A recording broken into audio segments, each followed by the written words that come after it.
तो फाइलों में भले ही स्कूलों को चमकदार बताकर अफसर चैन की नींद सो रहे हों, लेकिन आपने देखा कि लखनऊ के आसपास ही स्कूलों की क्या हकीकत है। शौचालय से लेकर पीने के पानी की सुविधाओं का बुरा हाल है। लेकिन क्या सभी सरकारी स्कूलों का ये हाल है? आज तक की टीम को कुछ स्कूलों में उम्मीद से बेहतर काम भी दिखा। ब्लैक बोर्ड की जगह एलईडी पर पढ़ते बच्चे दिखे। आज उत्तर प्रदेश का शिक्षा बजट मैं अगर आज सब लोगों को अवगत कराना चाहूं, जो समाजवादी पार्टी की सरकार के समय में 28,000 करोड़ का मात्र होता था, आज उस शिक्षा बजट को हम सब लोगों ने बढ़ा करके 1,13,000 करोड़ से अधिक तक लेकर के जाने का काम हमारी भारतीय जनता पार्टी की, योगी जी के और मोदी जी के नेतृत्व की सरकार ने आज किया है। चाहे शिक्षा का बजट हो या फिर स्कूल में ड्रॉप आउट रेट में कमी की बात, उत्तर प्रदेश की योगी सरकार दावा करती रही है कि उनके राज्य में स्कूल में ड्रॉप आउट रेट 19% से घटकर 3% तक लाने का लक्ष्य है। सवाल यह है कि सरकार इतना बड़ा दावा कैसे कर रही है? इस सवाल का जवाब हमें लखनऊ में ही मिला, जिसके मोहनलालगंज के बरवलिया में हमें बच्चे स्कूल में खेलते नजर आए। इस स्कूल को देखकर लगा कि बेसिक शिक्षा विभाग ने कुछ सरकारी स्कूल में काम किया है। इसका जीता जागता उदाहरण उच्च प्राथमिक विद्यालय बरवलिया है, जहां बच्चों के खेलने कूदने की ही अच्छी व्यवस्था नहीं है। पढ़ने के लिए लगाए गए ब्लैक बोर्ड की जगह अब एलईडी लग गया है, जिससे बच्चे वीडियो के जरिए टेक्नोलॉजी का भरपूर उपयोग करते हुए अपने कोर्स को समझते हैं। ये एलईडीज जो हैं, जो आप बता रहे हैं सरकार की तरफ से दिए गए हैं आप लोगों को, इनसे कितना हेल्प रहता है? यानी कि ब्लैक बोर्ड में पढ़ाना, एक तो समझाना और बच्चों को समझना, इस टेक्नोलॉजी के प्रयोग से कितना आसान? इससे बहुत आसानी हो जाती है। देखिए, चौक नो डस्टर, केवल हमको इसमें इसका मैग्नेटिक पेन है, उससे लिखता हूँ। मैंने अभी वाईफाई का भी पैसा आया, तो वाईफाई भी यहाँ पे जियो का हमने लगा रखा है, तो जिससे वाईफाई भी यहाँ पे, वाईफाई भी है। पूरे तीनों टीवी हमारे उससे कनेक्ट हैं। बहुत सारी चीजें बच्चों को होती हैं, उसमें साइंस में है, मैथमेटिक्स में है। आप इसमें वीडियो दिखा के समझा देते होंगे? इसमें वीडियो में मतलब यूट्यूब पर वीडियो चला दिया, दिखा दिया, वो बच्चों को दिखा देता हूँ। इस स्कूल में तमाम तरीके के खेलकूद के झूले लगाए गए हैं, नई टेबल मेज है और साफ सफाई भी है। बच्चों को प्रोत्साहित करने के लिए यहाँ पर तरह तरह के प्रेरणादायक वाक्य भी लगाए गए हैं।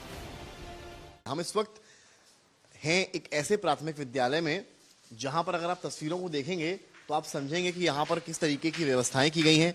बच्चों का लंच पीरियड अभी अभी ओवर हुआ है और ये बच्चे अपने अपने क्लासरूम्स के लिए निकल चुके हैं। प्राथमिक विद्यालय बरवलिया इसका नाम है और यहाँ पर आप देखें तो तमाम तरीके के ब्लैक बोर्ड्स लगे हैं। शहीद भगत सिंह जो हैं उनकी यहाँ पर फोटोज लगी हुई हैं।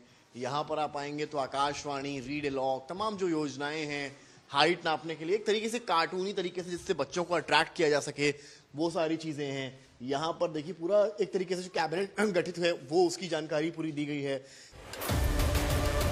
अब सवाल ये है कि अगर सरकारी स्कूल ऐसा हो सकता है तो फिर बाकी स्कूल ऐसे क्यों नहीं बनते? बच्चों को जर्जर स्कूल में क्यों पढ़ना पड़ता है? बच्चों और टीचरों को गंदे शौचालय में क्यों जाना पड़ता है? महिला अध्यापकों के लिए वैसे तो स्पेशली कोई व्यवस्था नहीं है।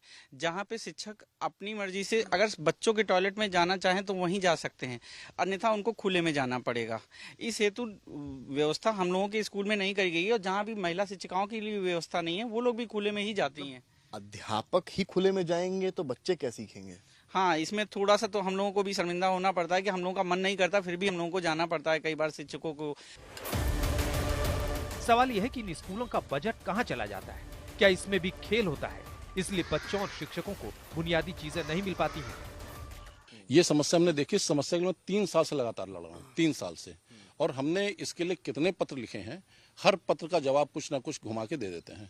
इस बार मैंने इसके लिए बाल आयोग में, महिला आयोग में, उनको मुख्य न्यायाधीश इलाहाबाद, सबको मैंने दिया, क्योंकि जानकारी में वास्तव में जो शिक्षक शिक्षिकाएं हैं परिषदीय विद्यालय पूरे प्रदेश में, जिसमें 70% महिलाएं हैं, 70% महिला आप सोचो, और वो कम पानी पीती। कम पानी इसलिए पीती कि उनको वॉशरूम ना जाना पड़े उस समय में। कम पानी पीती हैं कि वॉशरूम ना जाना पड़े? वॉशरूम ना जाना पड़े, इससे वो बीमारियों से ग्रसित होती हैं, परेशान होती हैं। 3 साल से मैं लगातार लगा हूं कि जो और सारे काम में टाइल्स हैं, टाइल्स के बगैर विद्यालय चल जाएगा, बहुत सारी चीजें हैं जिनके बाद चल जाएगा, मगर जो टीचर्स, शिक्षक शिक्षिकाओं के लिए वॉशरूम की व्यवस्था है ये जरूर होनी चाहिए। आप शिक्षा देना भले ही सरकार की जिम्मेदारी हो, लेकिन कभी कभी स्कूल के हालात टीचरों और प्रिंसिपल के निजी प्रयासों से भी बदल जाते हैं, लेकिन ऐसा बहुत कम होता है। शिक्षा विभाग भी ऐसे लोगों का हौसला नहीं बढ़ाता और बाकी लोग भी आगे नहीं आते। इसलिए यूपी में बच्चों को अपनी मांग के लिए प्रदर्शन करने को मजबूर होना पड़ता है। समर श्रीवास्तव, लखनऊ, आज तक।